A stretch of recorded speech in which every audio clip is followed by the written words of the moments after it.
నాది. కానీ ఒక్కటి మాత్రం గుర్తించుకోండి, మీరు రాబోయే రోజుల్లో మహమ్మారి కూడా వెంటాడుతుంది. మీరు మాత్రం జాగ్రత్తగా ఉండండి. మీరు పాటించవలసినవి పాటించండి. అగ్ని ప్రమాదాలు కూడా జరుగుతాయి. వీటి గురించి కూడా తప్పనిసరిగా ముందే హెచ్చరిస్తున్నా నేను. తప్పకుండా తల్లి. అదే విధంగా పోయిన సంవత్సరం నువ్వు చెక్కినట్టుగా వర్షాలు చాలా చక్కగా కొడతాయి. కాడికొండలు సస్యవృద్ధి చాలా బాగుంటుంది అని తెలియజేశావు. ఈ సంవత్సరం రాబోయే సంవత్సరంలో ఎంత ఆనందంగా ఉంటుంది, ఆనందంగా ఉండడానికి నువ్వు ఏం ఆశీర్వదిస్తావు తల్లి? ఈ ఏడు వర్షాలు తప్పగా కురుస్తాయి. పాడి పంటలు కూడా సమృద్ధిలా ఉండే చూసే భారం నాది.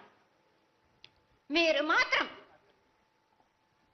5 వారాలు నాకు పప్పు బెల్లం పలహారాలతోటిగా నాకు ఎట్టి విధంగా నాకు ఈ జాతర జరిపించారు. నాకు అట్టి విధంగా నాకు కొల్లారి నుంచి బాల బచ్చల దగ్గర నుంచి నా ముందుకొచ్చి నాకు కడివడి సాకబోసి నాకు పసుపు కుంకులముతోటి నన్ను ఆనందపరచండి. నాకు సంతోషంగా ఆనందంగా అందుకొని మీరు కోరిందల్లా కొంగు బంగారం చేసే మహంకాళిని నేను. అమ్మా, నువ్వు ఆ ఈశ్వరుడికి చెంగడి నీళ్ళు ఎంత సంతోషమో ఆ విధంగా సంతోషమైనటువంటి తల్లివి కాబట్టి నీకు ప్రతి ఒక్క ఇంటి నుంచి శాఖలు సమర్పించడం ఎంత గొప్ప విశేషం తల్లి. నిరాడంబరతకి ఇది నీ యొక్క గొప్పతనం తల్లి.